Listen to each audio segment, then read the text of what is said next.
Hello and welcome to Chapter 6 on learning. So far in this course, we've talked a lot about how the brain and body work and how we sense and perceive the world. Now let's move into how do we learn? So let's start with something simple.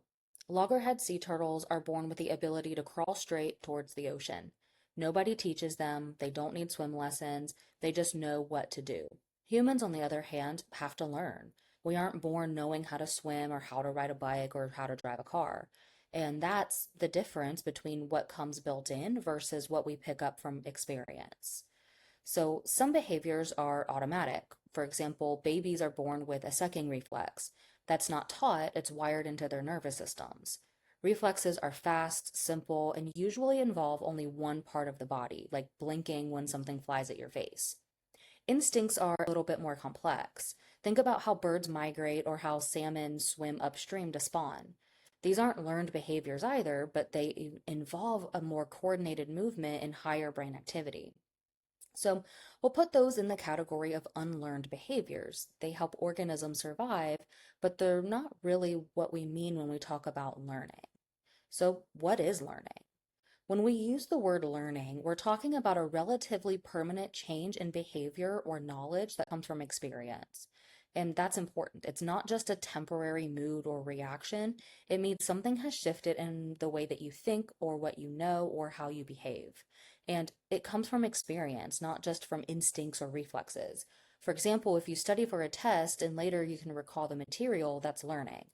If you figure out that putting on your seatbelt stops the annoying beeping sound in your car, that's learning too. Most of what we're going to cover in this chapter comes down to associations. Associative learning happens when you connect two things in your environment. So if you hear the ding of your phone and instantly reach for it, you've learned to associate that sound with a notification. And if a toddler touches a hot stove once and never does it again, they've learned to connect touching with pain. We generally focus on three major approaches to learning. We have classical conditioning, operant conditioning, and observational learning. And why should we care? Because learning shapes almost everything we do, the way we study, how we build habits, and even how we interact with people. It's all connected to these basic principles. So let's dive into classical conditioning. So you've probably heard the phrase Pavlov's dogs before. Ivan Pavlov wasn't actually studying learning at first. He was a physiologist interested in digestion. He was observing dogs' saliva production when they ate food. But then he noticed something odd. The dogs would start drooling before the food even touched their mouths.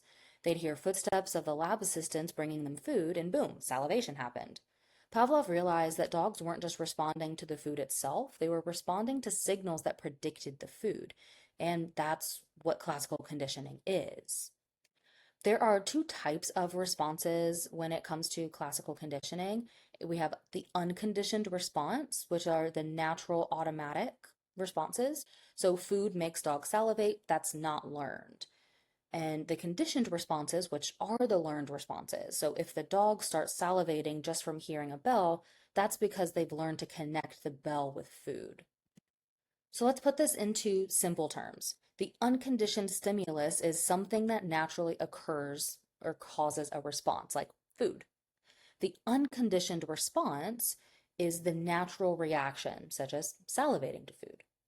The neutral stimulus is something that doesn't mean anything yet, such as the bell sound. We pair the neutral stimulus with the unconditioned stimulus enough times, and then the neutral stimulus becomes a conditioned stimulus. So now the bell has meaning with a conditioned response, salivating at the bell alone. So before the conditioning, the bell was nothing. After conditioning, the bell means, hey, food's coming. So let's go step by step with the classic bell dog situation. So before conditioning happened, food is an unconditioned stimulus. It naturally makes the dog salivate. That's the unconditioned response. No learning was needed. The bell at this point is just a neutral stimulus.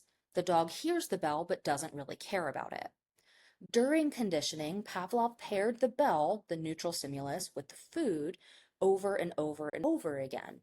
The bell meant food was coming, So dog hears the bell, food shows up, dog salivates.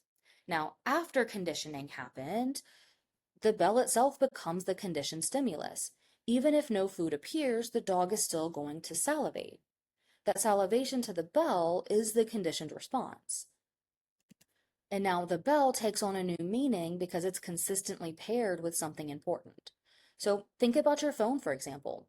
Originally, that little ding or vibration didn't mean anything.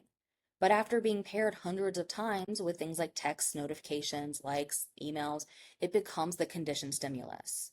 Now, the sound alone makes your brain light up with anticipation of what that could mean. Sometimes conditioning stacks. So, for example, if your cat hears the can opener and comes running, that's conditioning. But if the squeaky cabinet door also always comes before the can opener, pretty soon the squeak alone makes your cat excited for food. That's a higher level conditioning. And a new signal gets linked in to the prior conditioned response. A few important things help explain how this works. We have acquisition, which is the learning phase where the neutral stimulus and the unconditional stimulus are paired. We have extinction. If the unconditional response stops appearing, the response weakens. If Pavlov rang the bell but never gave food, eventually the dogs would stop drooling at the sound.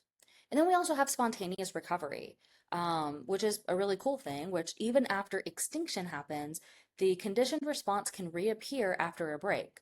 Like hearing an old ringtone years later and immediately thinking, man, that's my phone.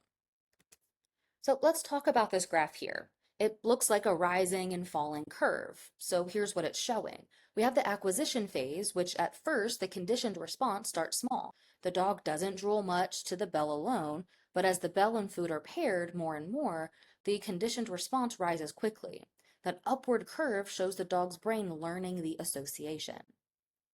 With the extinction state, now imagine Pavlov stops giving the food. The bell rings, but no food shows up. At first, the dog still salivates, but eventually the response gets weaker and weaker. That's extinction. The brain basically learns, okay, the bell doesn't really mean food anymore. And with spontaneous recovery, you can see that after a break, after a few days with no bells at all, Pavlov rings the bells again, and suddenly the dog salivates, even though it had extinguished before. That's the spontaneous recovery. The learning wasn't erased, it was just hidden. Classical conditioning is not just a theory, it can help explain a lot of our everyday behaviors. Why certain songs make us feel a rush of nostalgia, or why specific smells instantly make us think of past experiences, or why phobias can develop, and why they're so difficult to get rid of. And importantly, this curve shows that learning is dynamic. It builds and it fades and it can return.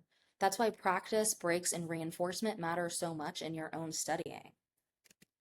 Stimulus discrimination is when you learn to respond to one specific signal, but not to others that are similar.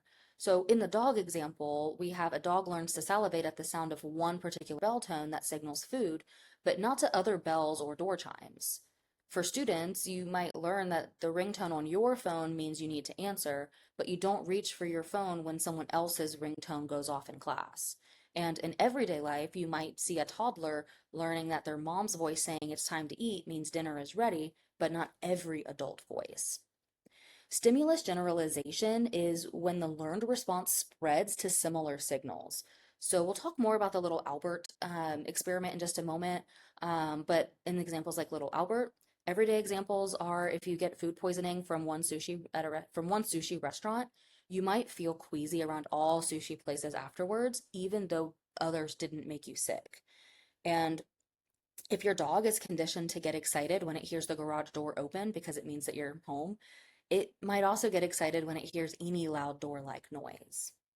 And sometimes the opposite happens. You stop responding. That's called habituation. Think of living near train tracks. At first, every train wakes you up, but eventually your brain tunes it out. Uh, or with the clock in your room or in the classroom, you might hear the ticking of a clock and it may seem distracting at first, but then after sitting there long enough, you stop paying attention to it. And with clothing, you might put on a watch, a ring, or tight socks. You notice the feeling at first, but then after a little while, it tends to go away. So What is so important about this little Albert experiment, and why is there a whole slide kind of dedicated to it, right? So Watson discovered some more about classical conditioning and that it applied to people. So he worked with a baby known as little Albert, and at first Albert liked furry animals like a white rat. Then Watson paired a white rat with a loud, scary noise, and pretty soon little Albert cried just seeing the rat. Even more interesting is that Albert started fearing other furry things as well, like rabbits and even a Santa beard. What little Albert experienced was stimulus generalization. So, why do we care about Pavlov's dogs or little Albert? Well, because classical conditioning explains a lot about phobias, advertising, cravings, and even therapy techniques. Marketers use it when they pair products with positive images. Therapists use it to help people unlearn fears. And on a day-to-day level, it shapes how we react to signals in our environment. So let's switch gears and talk about operant conditioning, which is about choices and consequences. This idea was developed by Skinner, and it builds on earlier principles of the law of effect proposed by Edward Thorndike. The law of effect says that if a behavior is followed by a pleasant consequence, it's more likely to happen again. If it's followed by an unpleasant consequence, it's less likely. Think about this in your own life. If you study hard to get an A, you're motivated to study hard again. If you touch a hot stove and burn your hand, you're motivated not to repeat it. That's operant conditioning in action. Skinner used four key terms to explain operant conditioning, and these can be confusing, so let's try to simplify it as much as we can. Positive means that you're adding something. Negative means that you're taking something away. Reinforcement means that you're increasing a behavior, and punishment means you're decreasing a behavior. So putting them together, we get four different types. We have positive reinforcement, which is adding something pleasant to increase a behavior. For example, you work hard at your job and you get a paycheck, or you study and you get praise. Negative reinforcement is removing something unpleasant to increase a behavior. So, buckling your seatbelt turns off the car's beeping, and taking a pain reliever helps remove headache. Positive punishment is adding something unpleasant to decrease a behavior. So, your child is scolded for misbehaving, or you get a speeding ticket for driving too fast. We also have negative punishment. This is when we remove something pleasant to decrease a behavior. So, for example, your parents take away your phone for breaking curfew, or a gamer loses access to their console after skipping chores. Now, please keep in mind that positive and negative do not mean good or bad. They mean add or take away. It can be really easy to mix up classical and operant conditioning, so let's kind of compare the two. Classical conditioning is the behavior is automatic. You don't choose to salivate when you smell food, it just happens. Operant conditioning is the behavior is voluntary. You decide to go to work, to study, or to clean your room. In classical conditioning, the stimulus comes before the response.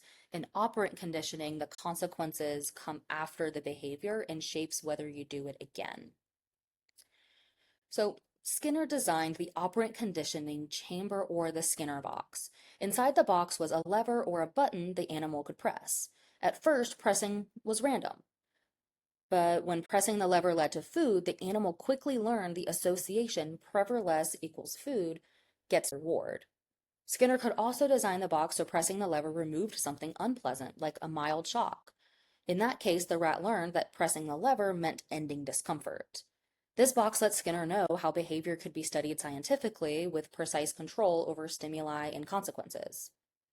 So think of a vending machine, for example. You put in money, press the button, and you get a snack. That's positive reinforcement. If the machine eats your money and nothing comes out, you stop using it. That's extinction. Reinforcement is anything that increases a behavior. So positive reinforcement is adding something pleasant like a paycheck, a praise, or high grades. Negative reinforcement is removing something unpleasant like seatbelt beeping, headache relief, avoiding nagging for the behaviors. So sticker charts for kids can be positive reinforcement. Each sticker builds towards a bigger reward, making the behavior more likely to happen again. Punishment decreases behavior. So, positive punishment is when you add something unpleasant, such as a teacher scolding, a parking ticket, or touching the hot stove. And negative punishment takes something away that's pleasant, so you losing recess, losing phone privileges, or being grounded. So, for example, think about texting during class. If you're called out in front of everyone, positive punishment, you'll probably text less. If you lose participation points, negative punishment, you'll also text less. Sometimes a behavior is too complex to appear all at once, and that's where shaping comes in. Shaping is the reinforcing in small steps or successive approximations towards the target behavior. So in animal training, you teach a dog to roll over step by step. In childhood, when learning to tie the shoes, first we do loops, then the knot, then pull it tight. And when you're a student, you learn to write a research paper first by brainstorming, then outlining, then drafting, then finally you have your final paper. By rewarding progress at each stage, shaping builds up complex skills. Reinforcers can also be divided into two types. We have primary reinforcers and secondary reinforcers. Primary reinforcers are things we naturally need and want, like food, water, shelter, and pleasure. Secondary reinforcers are things that get their value from being linked with primary ones, like money, tokens, grades, or praise. So money is just paper, but because it can be exchanged for food, clothes, or fun, it becomes a powerful reinforcer. Skinner also found that how often reinforcement happens really matters. So, continuous reinforcement is every behavior is reinforced. It's great for teaching new skills, but once reinforcement stops, extinction can happen very, very quickly. And partial reinforcement behavior is reinforced sometimes and not always. And this kind of reinforcement is more resistant to extinction. Instead of rewarding every time, you only reward sometimes. This actually makes behavior more resistant to extinction because the learner can't predict exactly when the reward will come. Partial schedules can be interval, which is based on time, and ratio, which is based on the number of responses. And then each of those can be fixed, which is predictable, or variable, which is unpredictable. So we have different reinforcement schedules. We have fixed interval, which is reinforcement after a set time, such as getting paid every 2 weeks. We have variable interval, which is reinforcement after unpredictable times, like checking email or Instagram likes. We have fixed ratio, which is reinforcement after a set number of responses, so paid for every 10 items made. And variable ratio, which is reinforcement after an unpredictable number of responses, like slot machines or lottery tickets. So let's take a little closer look at what each of these looks like. At first glance, this graph looks like four little squiggly lines, but each one shows how behavior changes under different reinforcement schedules. Remember, the vertical axis is the rate of response, or how often the behavior happens, and the horizontal axis is time. With a variable ratio, or the red line, this line on the graph is the steepest and most consistent. Because the reinforcement comes after an unpredictable number of responses, the learner keeps responding at high, steady rates. For example, slot machines or lottery tickets. You never know when the next pull will pay off, so you just keep trying and trying and trying. The result is the strongest, most resistant to extinction pattern behavior. We also have the fixed ratio, which is the blue line. This one shows a high response rate, but with little pauses after reinforcement. For example, a factory worker who gets paid for every 10 items completed. Once they finish a batch, they get paid. They might take a short break before starting the next set, but it's reinforced to continue going. Another example here is a child with a chore chart who earns a reward for every 5 chores completed. They might slow down after the reward, but then start building back up again. We have variable interval, which is the green line. So on the graph, this line is fairly steady. That's because when reinforcement comes at random time intervals, like fishing or checking your emails, you can't predict when that will pay off. So the result here is a slow but steady behavior. So, for example, people don't stop checking their emails just because the next reward could come at any time. We also have fixed intervals. This is predictable time, and this is the orangey yellow line there. This one makes a scalloped pattern on the graph. Behavior picks up right before the reinforcement is available and then drops off right after. So think of studying before an exam. Most students don't study evenly over time. Instead, studying surges right before the test and then falls off right after the test is over. Another example here is a worker paid hourly might work harder as the boss's check-in time approaches and then relax after they've been observed. Which schedule does checking your phone behavior look like? Do you check it at fixed times, like during breaks, like a fixed interval? Or is it more like variable intervals where you check randomly throughout the day because a notification might be waiting for you? Now that we've seen the reinforcement schedules, let's zoom in on one that has a huge impact in the real world. That's variable ratio schedules. This is the pattern where reinforcement comes after an unpredictable number of responses. So on our graph, it was the steepest, most consistent line, but why? Because people keep responding at a high rate when the next reward could be just one try away. With gambling, for example, slot machines, scratch off tickets, roulette wheels, and sports betting, all of these are built on variable rate reinforcement. You don't have to win every time, you don't know when you'll win, but the possibility that you might pull the next spin or the next bet could pay off keeps you hooked.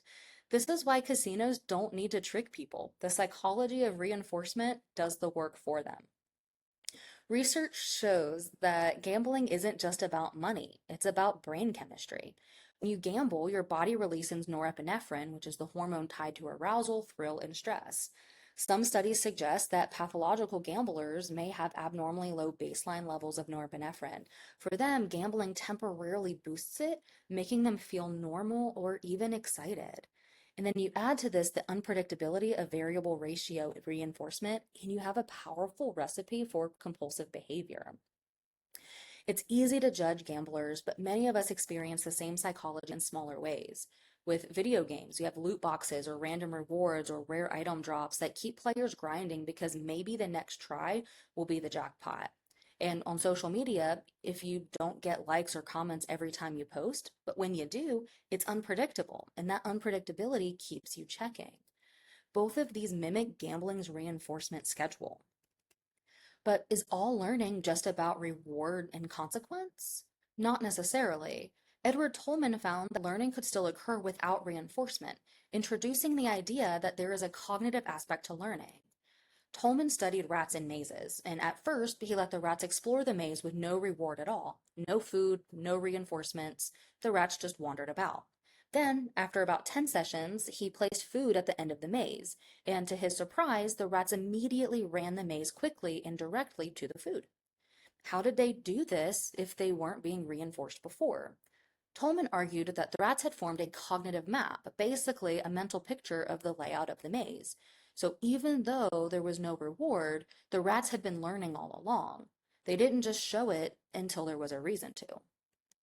This leads to the concept of latent learning, learning that happens without reinforcement. It doesn't show up in behavior until there's motivation to demonstrate it. So, for example, you may know the route to campus just from riding in the car with your parents. You've learned, but you won't demonstrate that knowledge until you're the one driving. Another example here is kids pick up all kinds of phrases, behaviors, or routines from their parents. They may not repeat them right away, but years later, they show that they've been learning them the whole time. Tolman showed that animals and humans aren't just passive responders to reinforcement. We can learn by thinking, by building mental maps, by processing information, not just by reacting to rewards. This is an important shift in psychology. It meant that cognition matters in learning, not just behavior. And it opened the door for later theories that combine both behaviorism and cognitive psychology. And this leads us into observational learning. This is the most human of all because it's about watching others and imitating them. We call the person we're watching a model. The model demonstrates the behavior and we decide whether or not to copy it. So, for example, a spider monkey in the wild was observed drinking from a plastic bottle, something it clearly wasn't born knowing how to do. But how did it figure it out? By watching a human and copying their behavior. Think about how you learned to tie your shoes. Chances are you didn't figure out through trial and error. You watched someone show you, then imitated them until you got it right. Observational learning saves us time, prevents mistakes, and helps us pick up complex skills without having to reinvent the wheel. There are two types of modeling. Live models, these are people right in front of you. So, like a yoga instructor showing you the correct pose, a parent demonstrating how to cook an egg, or a coach modeling how to swing a bat. We also have symbolic models. These are people in media. So, a child watching a character on TV share toys might learn generosity, or a student watching a YouTube tutorial can learn to change a tire or braid their hair. The idea here is models don't have to be physically present. We learn from live demonstrations, from people around us, and even from symbolic characters in books, movies, or games. So, psychologist Albert Bandura wanted to explain how people can learn without direct reinforcement. He proposed the social learning theory, the idea that observational learning involves both watching and internal thought processes. He said there are four steps in the modeling process. So, one, we have attention. You have to notice the behavior. If you're distracted or not paying attention, you won't learn it. For example, if you're in class scrolling your phone while the professor demonstrates something, you likely won't pick it up. Two is retention. You have to remember what you saw. For example, watching a cooking video once is no good if you can't recall all the steps when you're in your kitchen. Three is reproduction. You need the ability to perform the behavior. Example, you can watch the NBA all day, but unless you're physically capable of dribbling and shooting, you won't replicate those moves. And motivation. You have to want to copy the behavior. So if you see someone get rewarded for good behavior, you're motivated to imitate it. If you see someone punished for the same behavior, you're less likely to copy it.